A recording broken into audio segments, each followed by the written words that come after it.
There are moments in life that divide time itself, moments so profound that everything before them becomes then, and everything after becomes now.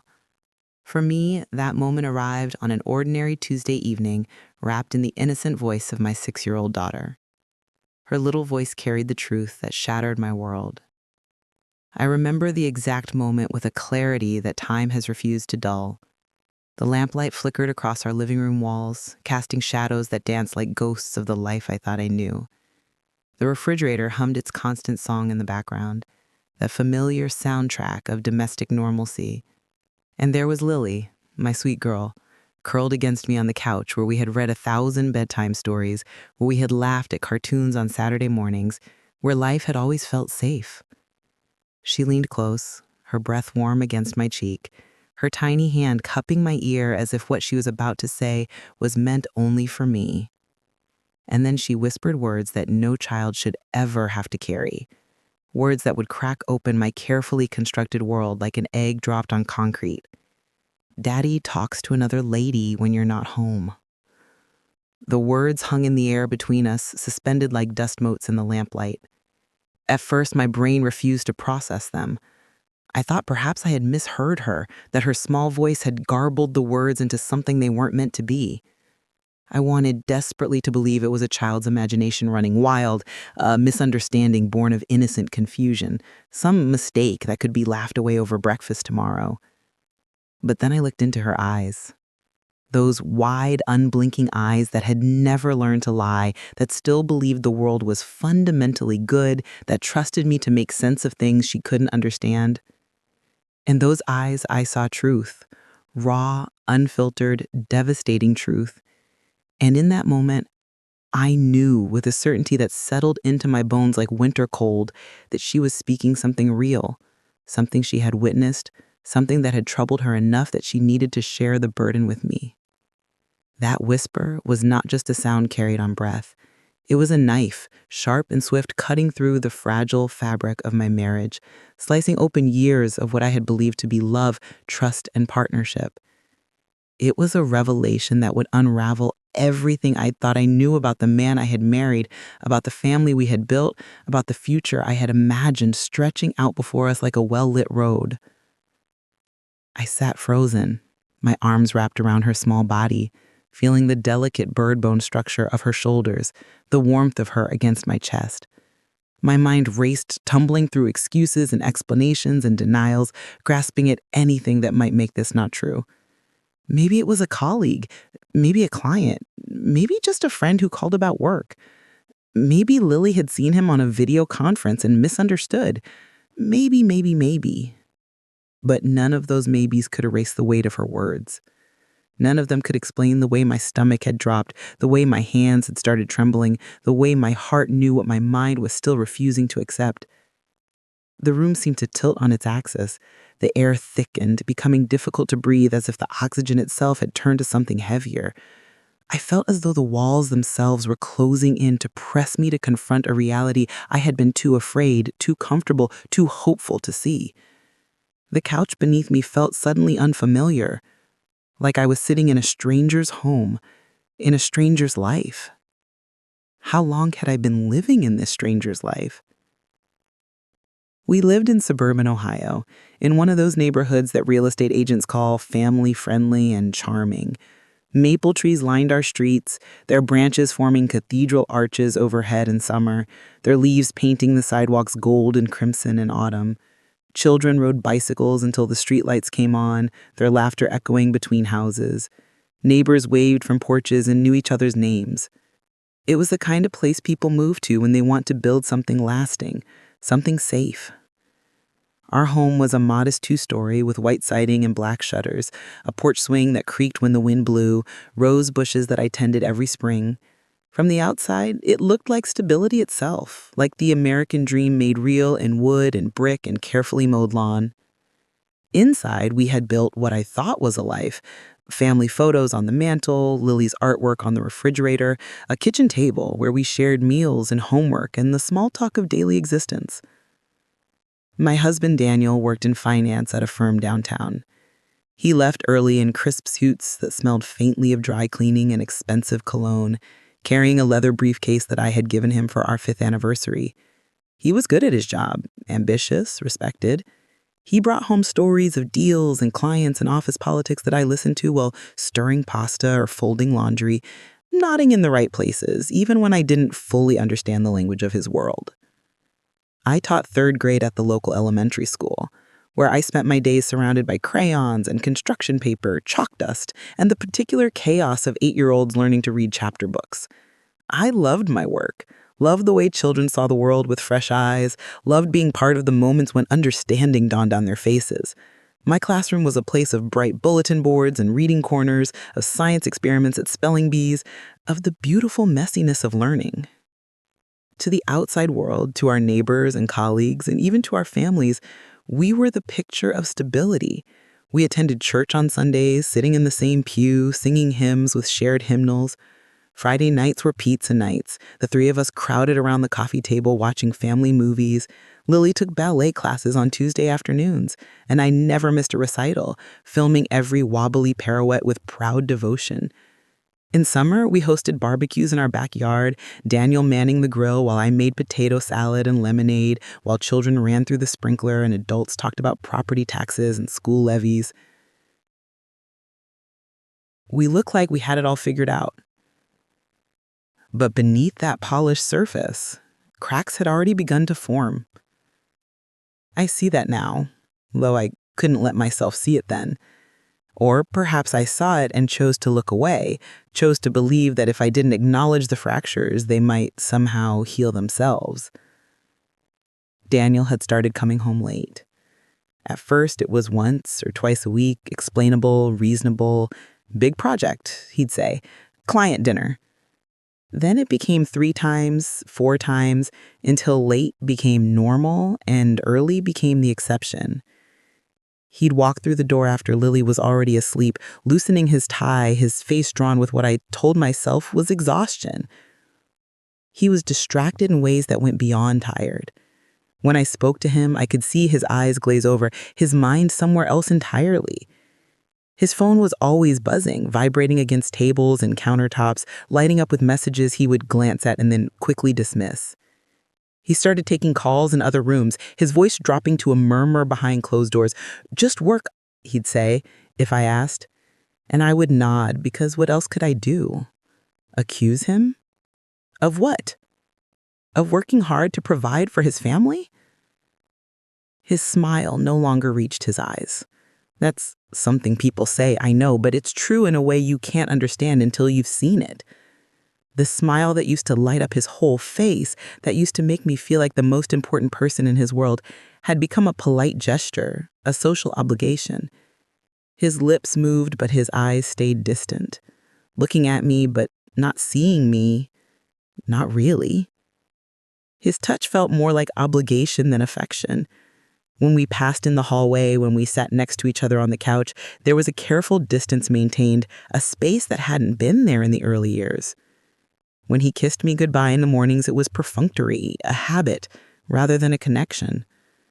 When we made love, which had become increasingly rare, I felt like he was performing a duty, checking a box, his mind clearly elsewhere. I told myself it was stress. The weight of his job, the pressure of being the primary breadwinner, the burden of providing for a family in an economy that felt increasingly uncertain. I made excuses for him in my mind, building elaborate justifications for why the man I had married seemed to be fading away. I convinced myself that this was just a season, that marriages had rhythms, that sometimes you grew apart and then you grew back together if you just held on tightly enough. I ignored the hollow feeling in my chest. I ignored the way silence stretched between us at dinner, filled only by Lily's chatter about school and friends and the caterpillar she found at recess. I ignored the way he seemed to live in another world even when he sat across from me, his body present, but his spirit somewhere I couldn't reach. I convinced myself that love could survive neglect if you just refused to let go. But Lily's whisper stripped away those illusions in an instant, leaving me exposed to the truth I had been unwilling to face. And as I held her there on that couch, feeling her small heartbeat against my chest, I realized that the life I had been clinging to so desperately had already ended. I just hadn't admitted it yet. The question was, what would I do now that I could no longer pretend? That night, after Lily's whisper, I lay awake in the darkness, staring at the ceiling while Daniel slept beside me, or pretended to sleep. I couldn't tell anymore. The space between us in that bed felt like an ocean, vast and cold and impossible to cross. His breathing was steady, rhythmic, the sound of someone at peace, and I found myself resenting that peace, that ability to sleep while my world was crumbling. The words replayed in my mind like a haunting refrain, a song I couldn't stop hearing. Daddy talks to another lady. Each repetition brought new questions, new terrors, new images I didn't want but couldn't stop from forming. Who was she? Where did they meet? How long had this been happening? Did he love her? Did he think about her when he was with me? Was I just the keeper of his house, the mother of his child, the woman who stayed while he lived a secret life? I tried to rationalize it, tried to build innocent explanations. Maybe it was a coworker he spoke with frequently about projects. Maybe a client whose account required constant communication. Maybe just a friend, someone he talked to about work stress or sports or the mundane details of his day. But even as I constructed these possibilities, I knew they were hollow. Because children don't invent truths like that. Their innocence makes them accidental messengers of reality. They report what they see without the filters adults use to make uncomfortable truths more palatable. If Lily said he talked to another lady, then he talked to another lady. And the way she had whispered it, with that troubled look in her eyes, meant she knew instinctively that this was wrong, that this was something that should trouble me too. I began noticing things I had ignored, or perhaps things I had seen but refused to acknowledge. The pattern became impossible to deny once I stopped averting my eyes. Late-night phone calls that he would take outside, pacing in the backyard while I watched his silhouette through the window, his free hand gesturing as he spoke to someone who made him animated in ways I no longer did. Unexplained absences, evenings when he said he'd be home at 7 but didn't walk through the door until 10, offering brief apologies and briefer explanations. Receipts from restaurants I had never been to, tucked into his jacket pockets or left crumpled in his car. The suitcase half-packed in the closet for business trips that seemed to come more frequently to cities I could never quite remember the names of. The silence at dinner grew heavier, filled with questions I was too afraid to ask and answers he was too careful to avoid giving. We moved around each other like polite strangers, passing salt and asking about mundane details, while the real conversation, the one that mattered, remained unspoken. Lily filled the void with her innocent chatter, and I found myself grateful for her presence, for the way she kept us from having to face the emptiness between us. The coffee mug he left cold on the table became a symbol of everything unfinished, everything unsaid. I found myself staring at that mug morning after morning. The coffee inside turned from hot to lukewarm to cold, a ring of oil floating on the surface.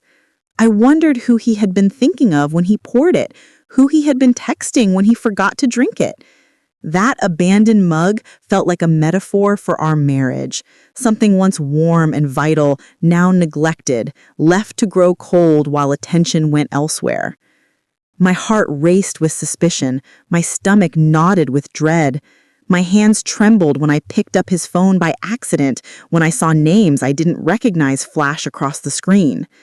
I felt like I was losing my mind, becoming the kind of woman I never thought I'd be.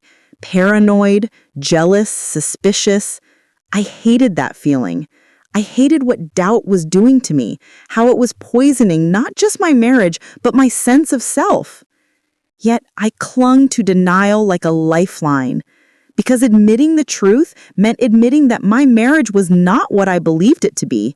It meant acknowledging that the man I had chosen, the man I had trusted with my heart and my life and my child, had betrayed that trust in the most fundamental way. It meant facing the possibility that everything I had built, everything I had sacrificed and compromised and worked for was built on a foundation of lies. I thought of the vows we had spoken on our wedding day, standing before family and friends and God, promising to love and honor and cherish. I remembered the way his voice had caught with emotion when he said, "I do." The way he had looked at me like I was the answer to every question he had ever had. I thought of the promises we had made to each other in quiet moments, lying in bed talking about the future, about the children we would have, and the life we would build, and the love that would sustain us through whatever challenges came. I wondered how long he had been living a lie. Had it started recently, or had there been others before? Had I been blind all along, or had he simply grown more careless? When had I stopped being enough for him? What had I done wrong? What had I failed to be? Days turned into weeks, and the whisper became a shadow that followed me everywhere. I couldn't escape it, couldn't outrun it, couldn't pretend it away. It was there when I woke up, there when I taught my students, there when I tucked Lily into bed at night. It colored everything, tainted every interaction, made me question every word, gesture, and look. At school, I found myself distracted, standing in front of my classroom while my mind wandered to places I didn't want it to go. I'd be in the middle of teaching a math lesson and suddenly realize I had no idea what I just said, that the children were looking at me with confused expressions, waiting for guidance I couldn't provide. I stared at the clock, watching minutes drag into hours, wondering where Daniel was, who he was with, what lies he was telling to make room for his double life. At home, I watched him more closely, noting details I had previously missed or dismissed, the pattern of becoming impossible to deny once I stopped averting my eyes. The way he guarded his phone became obvious once I was looking for it, how he always kept it face down, how he would turn the screen away when a notification appeared, and how he had started taking it into the bathroom with him, something he'd never done before. The way he avoided eye contact when I asked about his day became a tell, a signal that he was carefully editing his responses, leaving out the parts that mattered. I began searching for clues in the smallest details, becoming a detective in my own home, piecing together fragments of betrayal I both wanted and didn't want to find. The scent of unfamiliar perfume on his jacket, something floral and expensive that wasn't my scent. The way his tie was loosened as if someone else had touched it, had run fingers along silk in an intimate gesture. The faint lipstick stain I once thought was a smudge of wine, but which I now saw for what it was, evidence of a kiss, of lips that weren't mine pressed against fabric that should have been sacred. Each discovery chipped away at my denial, each sign a confirmation of Lily's innocent truth. I kept a mental catalog of evidence, building a case I didn't want to prosecute but couldn't stop myself from assembling. Text messages that came at odd hours, credit card charges I couldn't account for, a receipt from a restaurant I'd never been to, a receipt from a jewelry store for something I never received, names mentioned in passing that disappeared when I asked follow-up questions. I felt like I was living in two realities simultaneously. The surface reality where we were still a family, still going through the motions, still maintaining appearances, and the underground reality where everything was rotting, where truth was festering like an infected wound that wouldn't heal because it couldn't breathe. My nights were sleepless, filled with silent tears that I muffled in my pillow so as not to wake him, not to give him the satisfaction of knowing how much he was hurting me. I would lie there in the dark, my body rigid with tension, listening to him breathe, wondering if he was really asleep or if he was lying there awake too, thinking about her, whoever she was, wishing he was somewhere else. I whispered prayers into the darkness, prayers that felt desperate and raw. I begged for God's strength to face what was coming. I begged for clarity to see the truth clearly and wisdom to know what to do with it. I begged for courage because I knew that once I confronted this, once I pulled on this thread, the entire fabric of my life would unravel.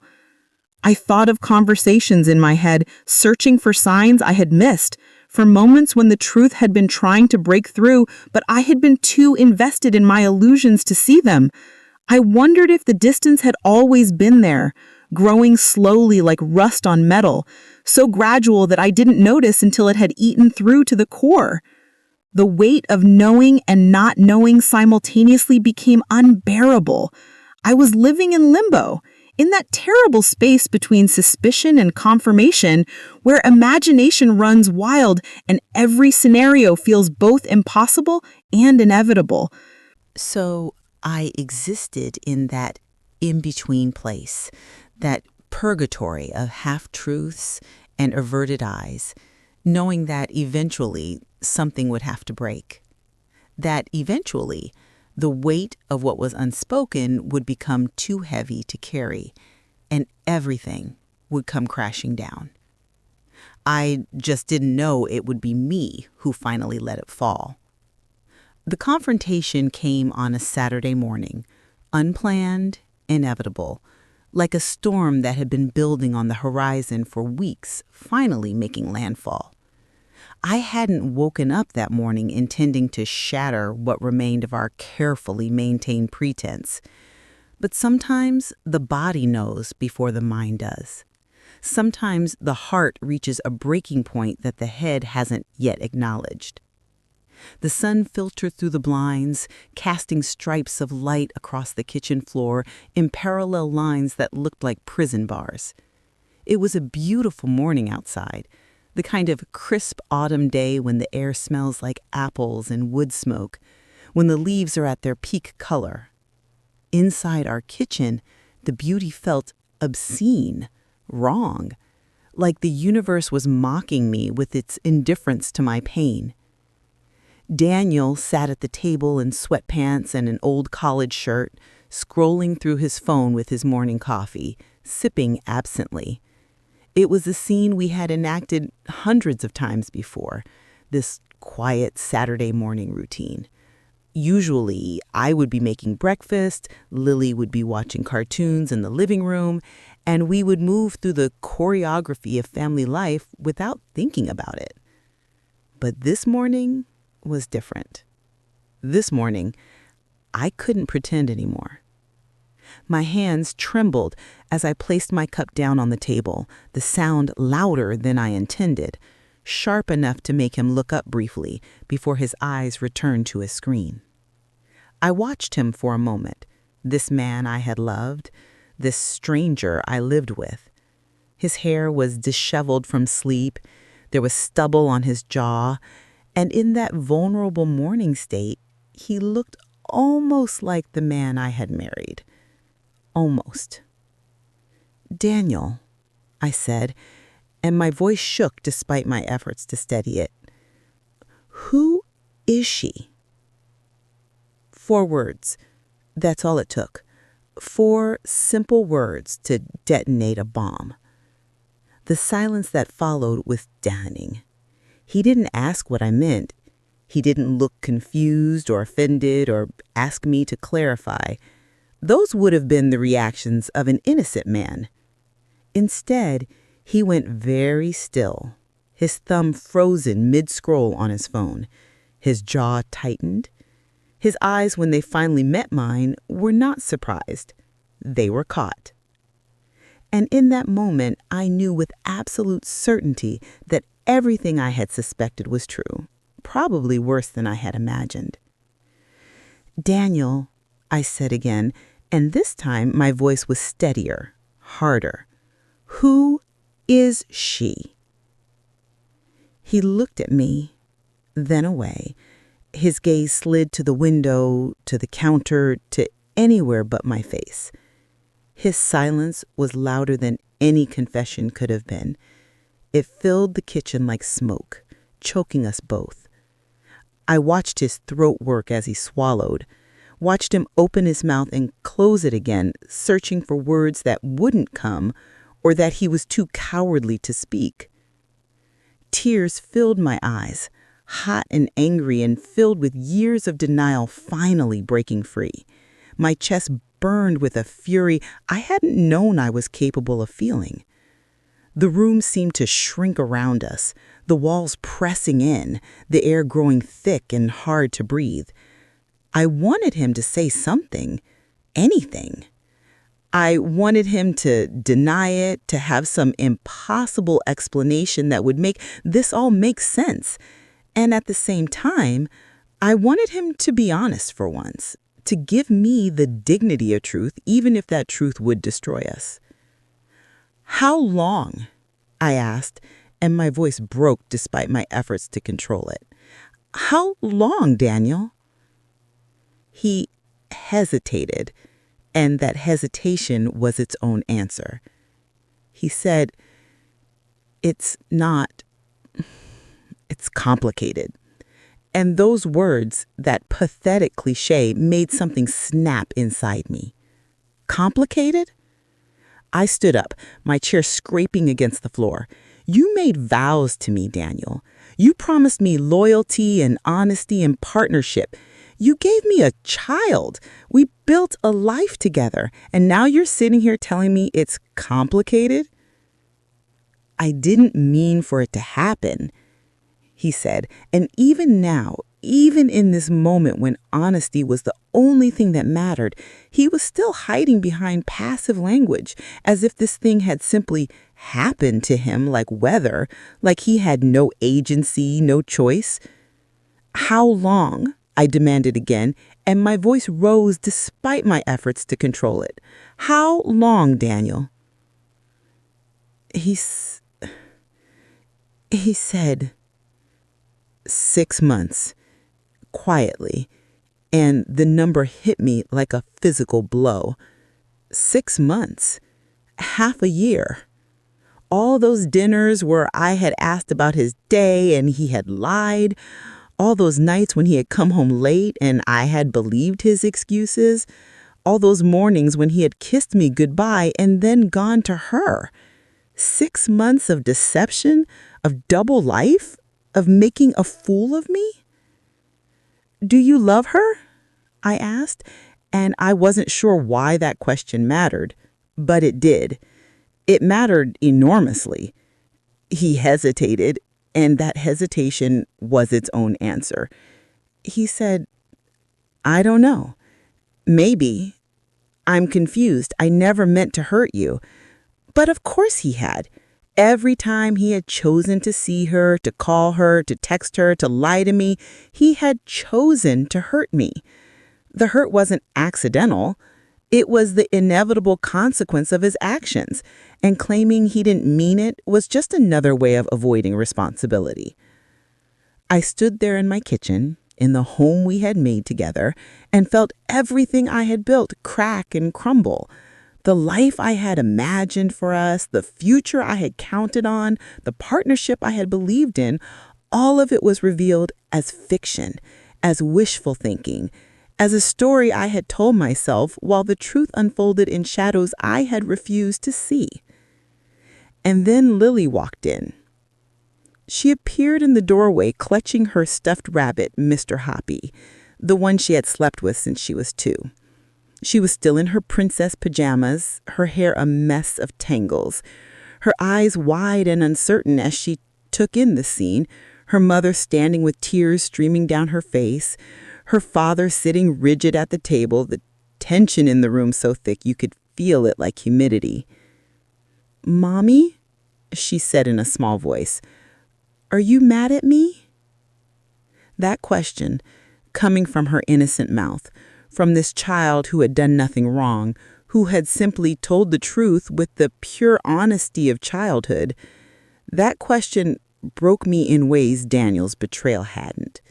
It shattered something in my chest, released a sob I hadn't known I was capable of feeling.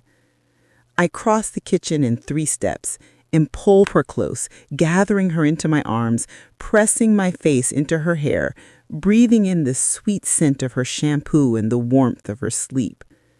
"No, baby," I whispered into her hair, my voice thick with tears. "No, no, no. You did nothing wrong. You told the truth, and the truth is never wrong. Do you hear me? The truth is never, ever wrong." She wrapped her small arms around my neck, and I felt her body relax slightly against my own, reassured by my words even if she didn't fully understand what was happening. I held her tight, this beautiful, brave, honest child who had been forced to carry a truth too heavy for her small shoulders, who had loved me enough to share it even though some part of her must have known it would hurt. Over her head, I looked at Daniel. He was staring at us, his face a mixture of shame and something else I couldn't quite read. Regret, maybe? Or fear? Or perhaps just the dawning realization that his choices had consequences that extended beyond our marriage, that they would shape our daughter's understanding of love, trust, and honesty for the rest of her life. Daniel's silence was his answer, I said quietly, still holding Lily, still looking at him. And in that moment, I knew my marriage was over. The weight of his betrayal pressed down on me like physical force, like trying to breathe underwater, like being buried alive. But the innocence of Lily's question lifted me somehow, reminded me that my responsibility was not to preserve a broken marriage at any cost. My responsibility was to protect this child, to show her that truth matters more than comfort, that integrity matters more than appearances, that sometimes love means letting go of what's hurting you. "I think you should leave," I said, my voice steady now, no longer shaking. "Pack a bag and go. We'll figure out the rest later, but right now, I need you to leave." He nodded slowly, and I saw relief flicker across his face. Relief. He was relieved to be released from the prison of his own deception, relieved not to have to pretend anymore, relieved to be able to go to her without sneaking around. That relief confirmed everything I needed to know about where his heart truly was. As he stood and left the kitchen, I held Lily tighter and whispered into her hair, "We're going to be okay, baby. I promise you, we're going to be okay." And in that moment, speaking those words to her, I began to believe them myself. Packing bags became a ritual of grief, a physical manifestation of everything ending. I moved through the house like a ghost, sorting through the accumulated debris of a shared life, deciding what belonged to me and what belonged to us, and what belonged to a past that no longer existed. Each item I touched carried memory, carried weight, carried the bitter taste of what had been lost. I folded clothes with trembling hands, my fingers running over fabric that Daniel had worn, shirts I had washed and ironed, sweaters I had given him for Christmas. I placed photo frames in boxes, each one a frozen moment in time that now felt like evidence of my own naivete. There we were at our wedding, young and hopeful, believing our promises would be enough. There we were with newborn Lily, exhausted and radiant, thinking we were building something permanent. There we were on vacation in Florida, sun-kissed and smiling, not knowing that even then, perhaps the seeds of betrayal were already being planted. The wedding album felt particularly heavy in my hands, its white leather cover embossed with gold letters spelling out our names and date. I opened it slowly, forcing myself to look at the pictures I had once treasured. The smiles frozen in time seemed to mock the reality of our present. Had we ever been those people? Had that love been real, or had I imagined its depth? Had there been a moment when he looked at me the way he looked at the camera? Fully present, fully committed? Or had I always been seeing what I wanted to see, rather than what was actually there? I lingered over Lily's baby clothes, pulling out the tiny socks and impossibly small dresses from the plastic bins where I had carefully stored them. I remembered nights when Daniel had held her, rocking her to sleep while humming off-key lullabies, whispering promises into her downy hair. Daddy's gonna take care of you forever. You're gonna have the best life, I promise you. Now those promises felt like lies stitched into fabric, like words spoken by a man who didn't mean them or who meant them but lacked the character to keep them. How do you reconcile the father who tenderly held his newborn daughter with the man who betrayed her mother? How do you separate the good memories from the contamination of what came after? I didn't have answers. I just had this growing pile of belongings that needed to be sorted, this archaeological dig through the layers of a life that was no longer mine. I called my sister in Chicago, my hands shaking as I dialed. Not sure what I would say, but knowing I needed to hear her voice. She answered on the second ring, and when I started to speak, all that came out was a sob. "He's been cheating on me," I managed to say through tears. "For 6 months, maybe longer. I don't even know anymore." There was a pause, and then her voice came through, steady and sure and exactly what I needed. She said, "I'm coming to you. Give me 2 days to arrange things, and I'm coming. You don't have to do this alone." "I feel so stupid," I whispered. "How did I not see it? How did I let this happen?" "Listen to me," she said, her voice firm with love. "This is not your fault. You didn't let anything happen. He made choices, and those choices are on him. And sweetheart, you're stronger than you think. So much stronger. You're going to get through this, and I'm going to be right there with you." Her words settled over me like a blanket, not erasing the pain, but making it slightly more bearable. I wasn't alone. I had people who loved me, who saw me, who would stand beside me while I figured out how to rebuild from these ruins. I spoke to my pastor, a kind woman in her 60s who had married us, who had baptized Lily, who had been a steady presence in our church community. I sat in her office, surrounded by books and symbols of faith, and told her everything. She listened without judgment, her hands folded in her lap, her eyes compassionate. "Truth," she said when I finished, "is painful, but truth is also a path to freedom. Right now, you're walking through the valley. It's dark and it's frightening and you can't see where it leads. But I promise you there is light on the other side. The question is whether you'll keep walking towards it or stay frozen in the darkness." I don't know how to walk. I don't know what direction to go. Everything I thought I knew about my life was wrong.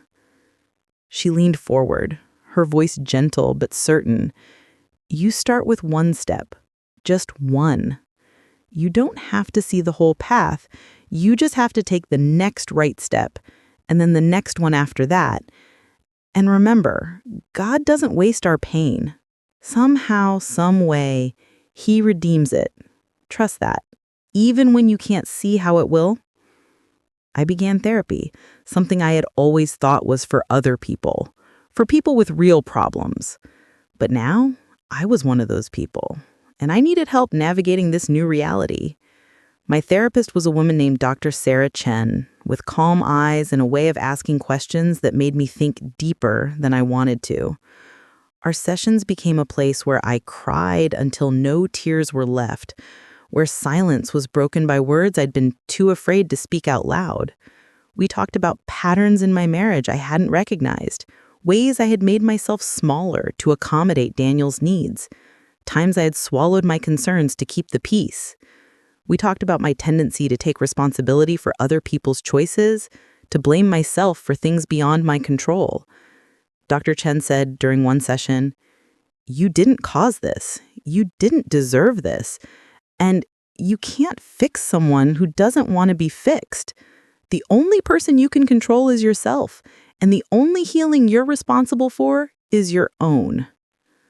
Those words felt revolutionary, like permission I hadn't known I needed. I had spent so much energy trying to be the perfect wife, the perfect mother, trying to create a perfect family through sheer force of will. But perfection is a cage, and I had been slowly suffocating inside it without realizing it. Healing became a ritual practiced in small moments throughout each day. I started journaling late at night after Lily was asleep, sitting at the kitchen table with a cup of tea and a blank notebook. At first, the words came in angry bursts, accusations and pain and questions without answers. But gradually they began to shift. I started writing letters to myself, letters of forgiveness, letters of hope. Dear self, I wrote one night, you are not broken. You are breaking open. There is a difference. Broken things stay shattered. Things that break open create space for light to enter, for new growth to emerge. You are becoming someone new, and that is beautiful and terrifying and exactly what needs to happen.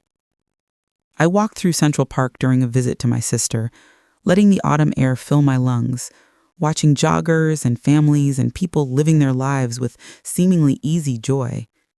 I sat on benches and observed the world, reminding myself that life was still happening, that joy was still possible, that my pain was not the entire universe, even though it felt that way. I began rediscovering my voice in quiet moments. I sang in the car when I was alone, belting out songs that made me feel strong, or songs that let me cry, or songs that reminded me of who I used to be before I became half of a couple. I spoke my truth out loud to my reflection in the mirror, practicing saying hard things. I deserve better. I am enough. I am not defined by his betrayal. I am more than this moment. Each box I sealed felt like a chapter closing, each suitcase zipped like a door shutting on a life that no longer belonged to me. There was grief in that closing, yes, but also something else emerging from underneath. Relief, maybe, or possibility, or the first tender shoots of hope that I might actually survive this, that survival might even lead to something better than mere existence. I learned to breathe again, really breathe, not the shallow gasps of panic, but deep, full breaths that filled my lungs and reminded my body that it was still alive, still functioning, still capable of carrying me forward. I found strength in vulnerability and admitting I was broken rather than pretending I was fine. I learned to ask for help, to accept offers of support, to let people see me in my weakness without shame. I began to see myself not as a victim, but as a survivor. The difference mattered. A victim is passive, acted upon, defined by what was done to her. A survivor is active, choosing how to respond, defined by her resilience rather than her wounds. I was becoming a survivor, and that identity felt like armor, like wings, like a new name spoken over me in a voice that sounded surprisingly like my own. Through all of this upheaval, Lily became my anchor, my reason to get out of bed on mornings when staying under the covers felt like the only option. Her laughter cut through the heaviness like sunlight through clouds. Her innocence reminded me that not everything was broken. Her resilience showed me what courage actually looked like. She would dance in the living room, twirling in her pink ballet shoes, her small body moving with the unself-conscious joy that only children possess. Her giggles would echo through the house, filling spaces that had grown too quiet, too heavy with adult grief. In those moments, watching her spin and leap and land with a triumphant smile, I remembered that life was still worth living, that joy was still possible, that beauty still existed even in the rubble of what had fallen apart. She would ask me to read her bedtime stories, climbing into my lap with her favorite books, her small hand clutching mine as if to remind me that love still existed, that I was still needed, that I still mattered to someone in the most fundamental way. We would read about brave princesses and talking animals and magical adventures, and sometimes I wondered if she needed those stories as much as I did, those reminders that happy endings were possible, even after dragons and witches and dark forests. One night, as I was tucking her in, she looked up at me with those wide, serious eyes and asked, "Mommy, is it my fault Daddy left?" The question pierced me like a knife. I sat down on the edge of her bed and pulled her close, my heart breaking for the weight she had been carrying, this child who had done nothing but tell the truth and now feared she had destroyed her family. "No, baby," I said firmly, looking directly into her eyes so she would know I meant every word. "This is not your fault, not even a little bit. Sometimes grown-ups make choices that hurt other people, and those choices are their responsibility, not yours. You told the truth, and telling the truth is always the right thing to do, even when the truth is hard. I am so proud of you for being brave enough to tell me this. You didn't break our family. You were honest, and honesty is the most important thing." She was quiet for a moment, processing. Then she asked, "Do you still love Daddy?" The question was harder to answer. I thought about lying, about giving her a simple answer that would make everything neat and tidy, but she deserved better than that. She deserved truth, even when truth was complicated. "I love the Daddy I thought I knew. I love the man who held you when you were born, who taught you to ride your bike, who reads you funny voices and stories. But I'm learning that people are complicated, and sometimes we love what we thought someone was rather than who they really are. What I know for certain is that I love you more than anything in the world, and nothing will ever change that." She nodded, seeming satisfied with that answer, and snuggled deeper into her blankets. "I love you too, Mommy. You're my favorite person." Those words, spoken with such simple sincerity, healed something in me I hadn't even realized was broken. We moved into a smaller home on the other side of town, a little bungalow with a front porch and a yard just big enough for a swing set. It was nothing like the house that we had left behind, but that was exactly what I needed. I needed space that wasn't haunted by memories of Daniel, rooms that didn't echo with arguments and lies, a place where Lily and I could start fresh without ghosts lurking in every corner. We painted the walls ourselves, making a messy, joyful project out of it. Lily chose yellow for her room because it reminded her of sunshine, and we spent a Saturday afternoon transforming her space while music played from my phone and we sang along, off-key and happy. I laughed as we spilled paint on the floor, as Lily got more on herself than on the walls, as we created something new together with our own hands.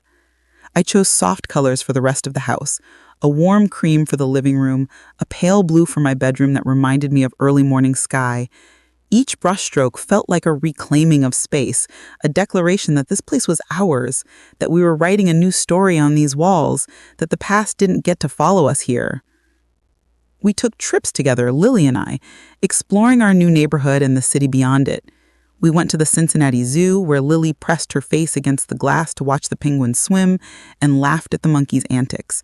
We found a park with a creek running through it, where we could catch minnows and skip stones and pretend we were explorers discovering new territory. We went to ice cream shops and tried new flavors, declaring ourselves adventurous when we ordered things like lavender honey or maple bacon. We built new routines that were ours alone, not inherited from the life we had left behind. Saturday mornings became pancake mornings, and Lily learned to crack eggs and measure flour, standing on a step stool at the counter, her tongue peeking out in concentration. Sunday afternoons were for art projects, our kitchen table covered in crayons and glitter and construction paper, creating masterpieces that we hung with pride on the refrigerator. Friday nights were movie nights, the two of us curled up on the couch with popcorn and blankets, choosing films that made us laugh or gasp or sometimes cry happy tears. I started painting again, something I hadn't done since before Lily was born, since before I had become so consumed with being a wife and mother that I had forgotten I was also an individual with my own passions and dreams. I set up a small easel in the corner of the living room and began with simple things, bowls of fruit, views from our window, Lily's profile as she read a book. Each brushstroke felt like a reclaiming of myself, a declaration that I was more than betrayal and heartbreak, more than someone's ex-wife, more than the sum of my wounds. As the paintings accumulated, leaning against walls and stacked in corners, I realized something profound. Daniel's betrayal hadn't broken me. It had freed me. It had forced me to let go of a life that was slowly suffocating me. Even if I hadn't recognized the suffocation at the time, it had given me permission to stop pretending, to stop performing, to stop trying to be perfect. It had opened a door I hadn't even known was there, leading to a version of myself I had abandoned years ago. I was rediscovering the woman I had been before I became Mrs. Daniel Wright, before I had learned to edit myself to fit into someone else's vision of who I should be.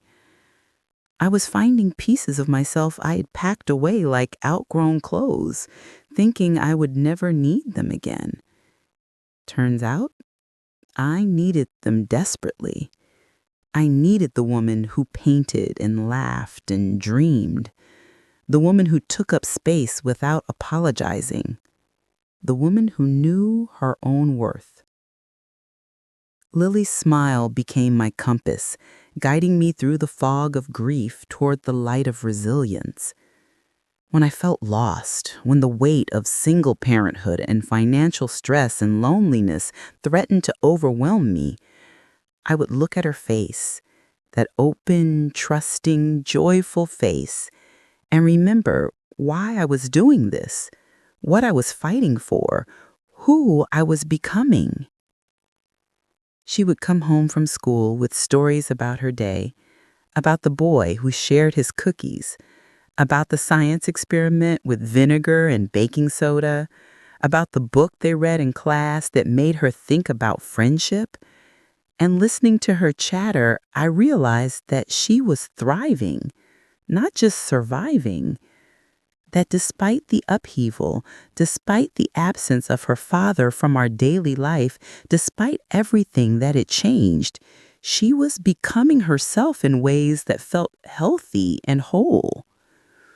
We had a ritual at bedtime where we would each share our roses and thorns, the best and worst parts of our day. Lily's roses were often simple: a good snack, a compliment from a teacher, finding a pretty rock at recess. Her thorns were equally uncomplicated: a scraped knee, missing a question on a spelling test, an argument with a friend that was resolved by afternoon. My roses became increasingly real as weeks passed. The way morning light filled our kitchen, a student who finally understood a difficult concept, the taste of coffee that I actually took time to enjoy rather than gulping down. My thorns were sometimes about logistics and stress, but increasingly they were smaller, more manageable, less about catastrophe and more about normal life challenges. We were healing, both of us, in different ways and at different speeds, but it unmistakably moving forward rather than staying trapped in the wreckage of what had been. The journey was not linear, not neat, not the simple upward trajectory I sometimes wished for. There were nights when loneliness crept in like fog, when the silence of the house felt overwhelming, when I longed for the comfort of companionship, even as I remembered why that companionship had to end. Healing, I learned, is not a straight line. It's a spiral, circling back to the same wounds again and again, but each time from a slightly different angle, with slightly more wisdom, slightly more strength. I would sit by the window on those difficult nights, watching the streetlights flicker on as dusk settled over the neighborhood, listening to the distant hum of cars passing through their own evenings, each one carrying people toward destinations I would never know. I wondered if I would ever feel whole again, if I would ever trust another person with my heart, if this ache of incompleteness would ever truly fade. But I learned to sit with that loneliness rather than run from it. I learned that feeling lonely didn't mean I had made a mistake, didn't mean I should go back, didn't mean I was doing something wrong. It just meant I was human, grieving the loss of what I had hoped my life would be, even if what I had hoped for was built on illusions. I made tea on those nights, chamomile or peppermint, something warm to hold while I sat with my thoughts. I learned to embrace silence as a space for healing rather than an emptiness to be filled. In that silence, I could hear myself think, could sort through the tangle of emotions without distraction, could begin to distinguish between loneliness and simply being alone. And I discovered there was a difference, a crucial, liberating difference. Loneliness was a feeling, temporary and passing like weather. Being alone was a state, and it didn't have to be negative. Alone could be sacred, a quiet church of my own thoughts where I could pray, paint, or write without apologizing for taking up my own time, without editing myself for someone else's comfort. I found strength in community, in the ways people showed up for me when I didn't even know I needed them. My neighbor, Mrs. Carter, became an unexpected blessing. She was a widow in her 70s who had lived on our street longer than most of the trees had been growing. She started leaving casseroles on my porch, always with a note that said something like, "Heat at 350, you don't have to be strong today." Those notes meant more than she probably knew. Permission not to be strong, acknowledgement meant strength was exhausting, recognition that sometimes what we need most is not advice or platitudes, but simply food and the knowledge that someone cares. I would heat those casseroles on my worst days, feeding Lily and myself something nourishing that I didn't have to think about, grateful for the kindness of a woman who knew grief herself and understood its particular hungers. My colleague Sarah invited me for coffee, then never rushed our conversations. We would meet at a cafe near school, and she would watch my hands tremble around my cup and wouldn't pretend not to see. She didn't offer empty reassurances or try to fix me. She just sat with me in my mess, bearing witness to my pain without needing me to package it neatly or hurry through it. We took slow walks around the block after those coffees, talking about ordinary things until my heart loosened enough to let extraordinary pain pass through. We talked about books and teaching and the weather, creating space for me to be normal when nothing felt normal. And occasionally, when I was ready, we would talk about harder things, my fears about the future, my anger at Daniel, my worries about Lily, my doubts about whether I would ever feel like myself again. One evening, as we sat on a bench in the park watching joggers pass by, Sarah squeezed my hand and said, "You deserve more than survival. You deserve joy." The words settled in me like seeds planted in good soil. At first, I resisted them. Joy felt frivolous, impossible, like something I had forfeited when my marriage ended. But gradually, as weeks passed, I began to consider the possibility that she was right, that surviving wasn't enough, that I could aim for something more, something better, something that looked like actually living rather than just enduring. I made myself answer texts I would have ignored, saying yes to invitations I would have declined, letting people stand close without apologizing for the space I needed. I went to book club meetings and school gatherings, forcing myself to engage even when I wanted to hibernate. Community began to feel like a soft net, not to trap me, but to catch me when I fell, to remind me I wasn't navigating this alone. I made a ritual of releasing what hurt to hold. One crisp October evening after Lily fell asleep, I gathered cards, notes, and old letters from a shoebox in the closet, the ones I used to read on anniversaries, the ones that once felt like proof we were real. I went into the backyard, stars freckling the sky above me, a chill in the air making me draw my sweater tight around my body, I had set up a small tin of fire, and one by one I fed each piece of paper to the flames, watching them curl and blacken and turn to ash. With each letter, I whispered words of release. Thank you for what you were. I release you for what you are not. It wasn't triumphant or vengeful.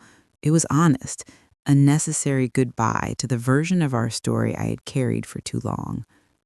I watched the smoke drift upward, carrying away words that no longer served me, promises that had been broken, hopes that belonged to a different woman in a different life.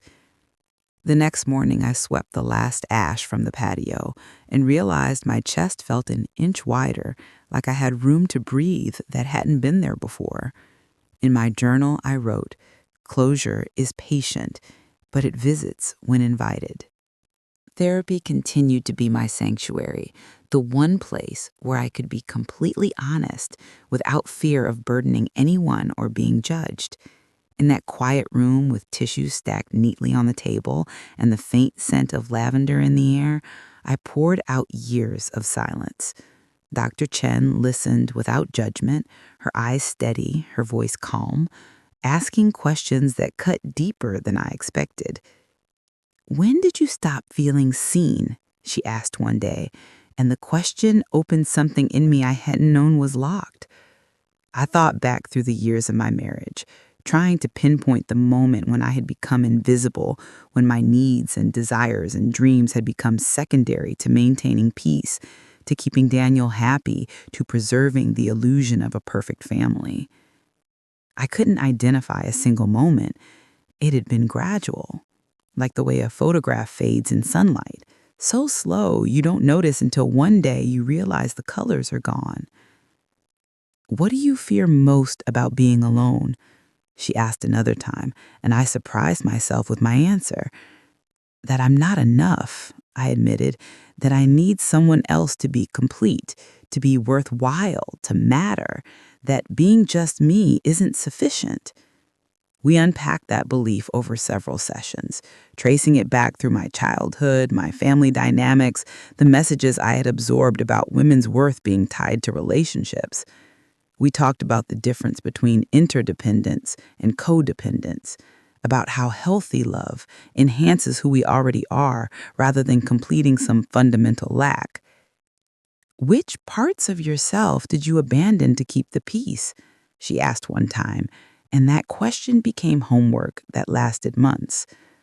I made lists: my painting, my friendships, my opinions on things that Daniel disagreed with, my spontaneity, my tendency to laugh loudly, my dreams of traveling, my comfort with being alone, my willingness to take up space.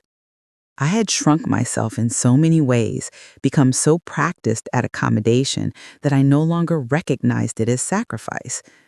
I had called it compromise, partnership, maturity, but looking at that list, I realized it was erasure.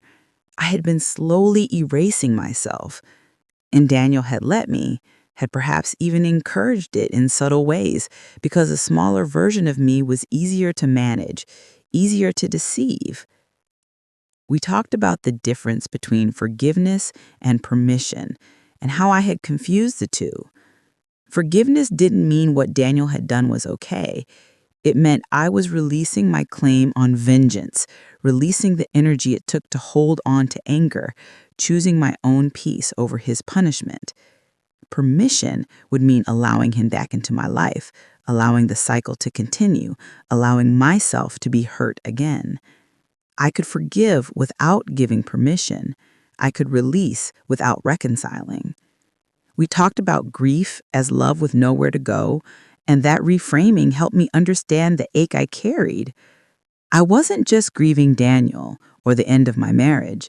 I was grieving the future I had imagined, the family structure I had wanted for Lily, the version of myself who had believed in forever. The more I spoke, the lighter I felt, not because the pain vanished, but because it finally had a place to live outside my body. I walked out of those sessions tender and tired, but steadier, stitched together by words I had been too afraid to say aloud. Healing, I learned, required speaking, required witness, required bringing the shadows into light where they could be examined and understood and eventually integrated into who I was becoming. Pieces of identity returned like birds in spring, tentative at first, then more confident. I enrolled in an evening art class at the community center, my hands stained with ochre and ultramarine as I relearned how to mix light on a palette. The instructor, a woman with silver hair and paint-splattered overalls, said, "Color is feeling." And I thought, yes, and feeling is color. I joined a book club where the unspoken rule was simple. You didn't have to talk if all you had was presence. Sometimes I would sit through entire discussions without speaking, just absorbing the voices of other women, their passionate debates about characters and themes, and the meaning of ambiguous endings. I walked home afterward with books under my arm, liking the weight of stories that weren't my own, grateful for the reminder that infinite narratives existed beyond my own pain. In each small act of reclamation, I felt stitched to myself. I wasn't over anything. I was into something new. And that newness carried a quiet joy, the kind that doesn't announce itself, but lingers like sunlight on the skin, warm and patient and surprisingly sweet.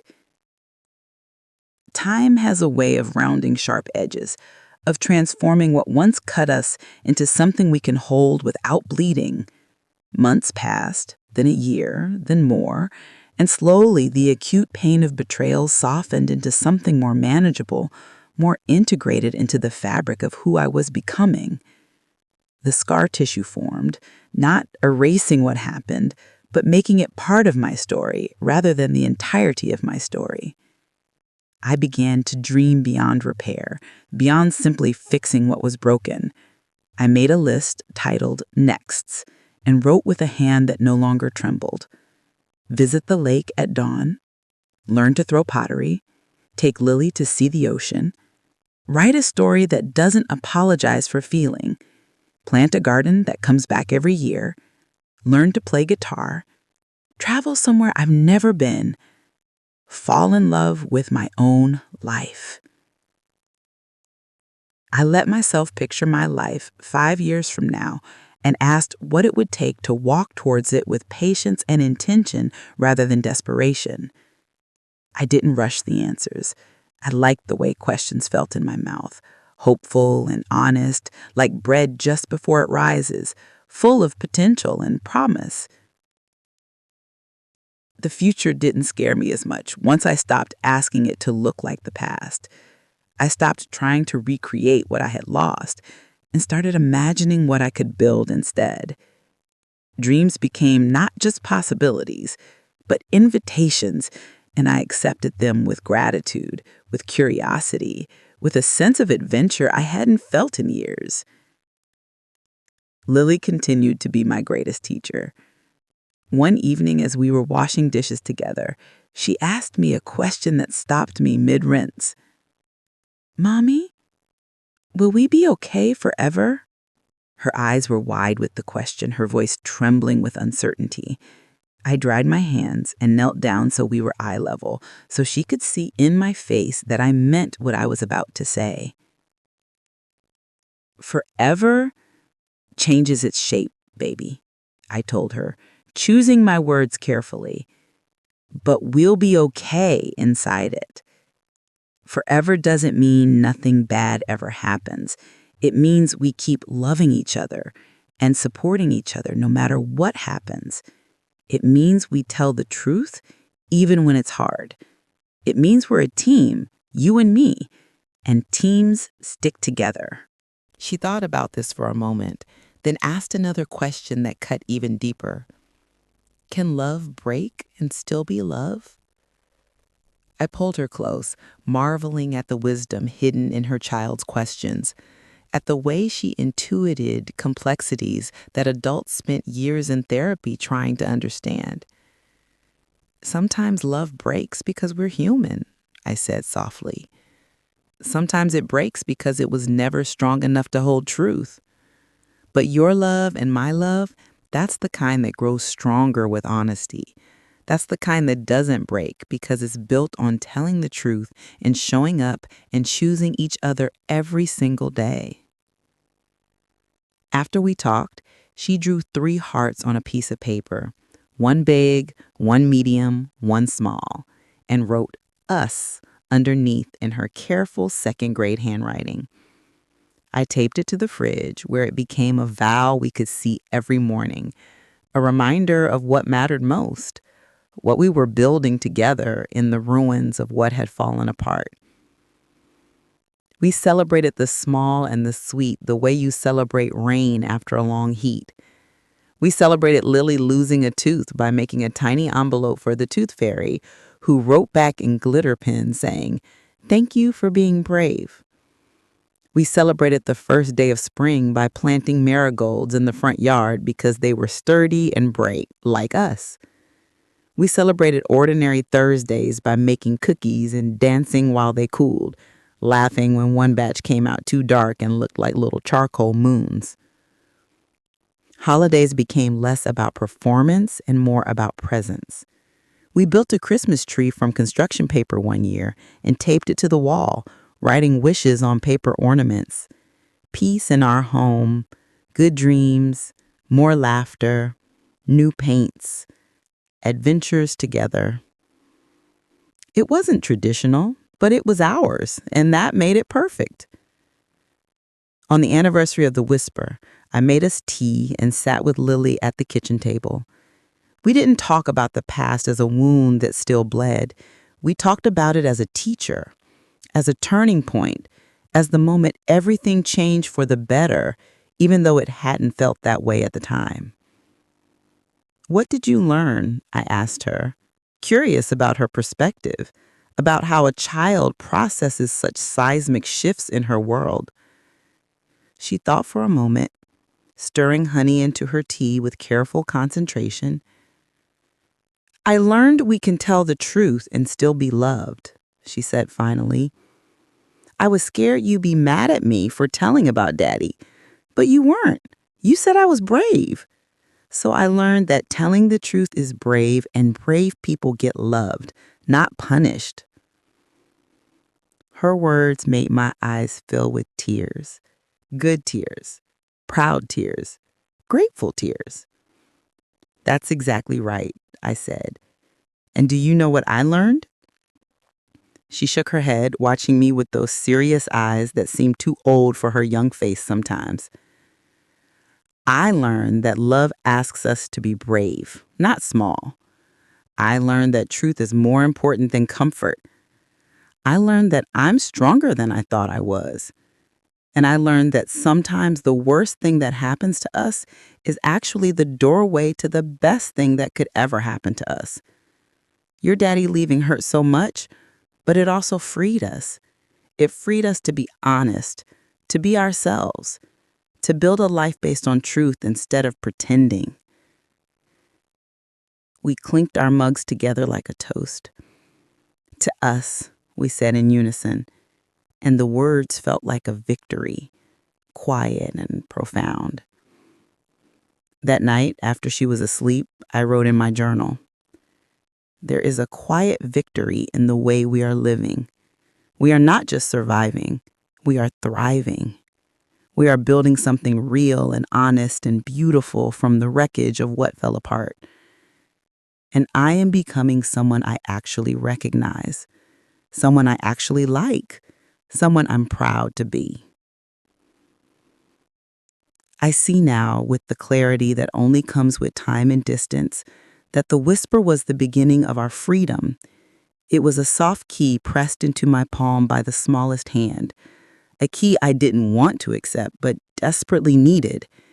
It unlocked a door I had been leaning against for years, too tired to wonder if it might open, too afraid to turn the handle and see what lay on the other side. The truth did not destroy me, though I had feared it would. It rearranged me into someone I could recognize in the mirror, someone whose eyes no longer held the desperate hope of denial, but the steady gaze of acceptance. It transformed me into a woman who chooses honesty over performance, tenderness over pretending, presence over disappearing. A woman who knows her worth is not determined by whether someone else can see it. Lily's voice carried a life forward, hers and mine both. Her courage to speak truth gave me the courage to act on it, to choose difficulty over comfort, to walk through fire knowing I might emerge transformed. And my voice, once small and apologetic, learned to carry weight too, learned to speak without qualification, learned to claim space without asking permission. Sometimes the smallest voices carry the loudest truths. Children see what we train ourselves not to see. They speak what we teach ourselves not to say. They live with the kind of honest directness that we lose as we learn to navigate the complicated social contracts of adulthood, the politeness that often serves as a mask for cowardice, the diplomacy that becomes an excuse for avoiding difficult truths. Lily reminded me of what I had forgotten, that truth matters more than comfort, that honesty is a form of love, that speaking reality is not cruelty, but kindness, even when it hurts, even when it breaks things that need it breaking. And sometimes those truths set us free. Not immediately, not easily, not without pain and struggle and long nights of doubt, but eventually, inevitably, truth creates space for freedom. It clears away the debris of pretense and performance. It makes room for authentic connection, genuine joy, real peace. This is Miss Lovie's story. A story of betrayal and healing, of breaking and rebuilding, of losing and finding, of ending and beginning. It's a story about a whisper that changed everything, about a daughter's innocent honesty and a mother's fierce courage, about the long journey from devastation to restoration. But more than that, it's a story about the transformative power of truth, about how facing reality, no matter how painful, is always better than living in beautiful lies, about the courage to be honest with ourselves and with each other is the foundation of every good thing we might build. And maybe, just maybe, it's your story too. Maybe you've heard your own whisper, felt your own world crack open, stood at your own crossroads wondering which way to turn. Maybe you're in the middle of your unraveling, holding pieces of a life that no longer fits, wondering if you'll survive the breaking. Or maybe you're further along the path, beginning to see light through the trees, starting to believe that you might actually be okay, that okay might even become good, that good might eventually become joyful. Wherever you are in your journey, know this: you are not alone. Your pain matters. Your truth matters. Your courage to keep walking matters. And the life you're building, piece by careful piece, matters more than you know. The whisper was just the beginning. The story you write from here, that's where the real magic happens. That's where you discover who you really are when everything else falls away. That's where you learn that you were always enough, always worthy, always deserving of truth and respect and authentic love. That's where freedom lives. And that's where your story truly begins.